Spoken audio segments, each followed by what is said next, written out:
በትግራይ ህዝብ ላይ የተደቀነው የጽምዶ ሴራና የህወሓት አደገኛ አካሄድ። ሰላም ጤና ይስጥልኝ ውድ የቻናላችን ተከታታዮች፣ በአሁኑ ወቅት በትግራይ ምድር ላይ የሚታየው እውነታ እጅግ አሳሳቢ ነው። ነገሩ እንዲህ ነው። ሻዕቢያ በህወሓት ላይ ከፍተኛ ጫና እያደረገ ይገኛል። ህወሓት ደግሞ ከሻዕቢያ የሚመጣበትን ጫናና የራሱን የውስጥ ውድቀት ለመሸፈን ጫናውን በቀጥታ ወደ ትግራይ ህዝብ እያወረደ ነው። በዚህ ድርብ ጫና ምክንያትም የትግራይ ህዝብ በገዛ መሬቱ ላይ እንደ ባሪያ እንዲኖር እየተደረገ ነው። ሰብአዊ መብቶቹ እየተረገጡ ነፃነቱ እየራቀና ህዝቡ በድህነትና በፍርሃት ቀንበር ስር እንዲወድቅ ተደርጓል። ይህ የጽምዶ ጨዋታ የህዝብን ስቃይ እንጂ የህዝብን ጥቅም ታሳቢ ያደረገ አይደለም። ከሁሉም በላይ የሚገርመውና ብዙዎችን ያስገረመው የህወሓት የቅርብ ጊዜ አቋም ነው። ህወሓት በይፋ ምን አለ?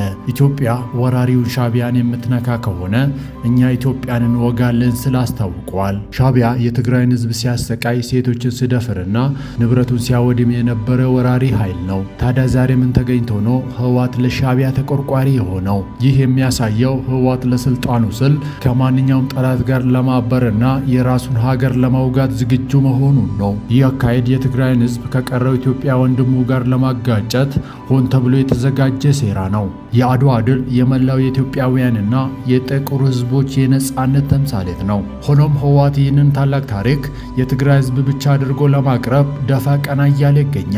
ዓላማው ግልጽ ነው። ታሪክን በመነጠል ህዝቦችን መከፋፈል፣ በትግራይ ወጣቶች ልብ ውስጥ የብቸኝነትና የልዩነት ስሜት በመዝራት ኢትዮጵያዊነትን ማዳከም ነው። አድዋ የጋራ ታሪካችን እንጂ የአንድ ቡድን የፖለቲካ መጠቀሚያ መሆን የለበትም። የትግራይ ህዝብ ከዚህ የባርነት ቀንበርና ከህወሓት የተሳሳተ መንገድ መውጣት አለበት። የሻዕቢያና የህወሓት የጥቅም ትስስር ለህዝቡ የሚያተርፈው መከራ ብቻ ነው። ለቻናላችን አዲስ ከሆናችሁ ሰብስክራይብ ማድረግ እንዳትረሱ።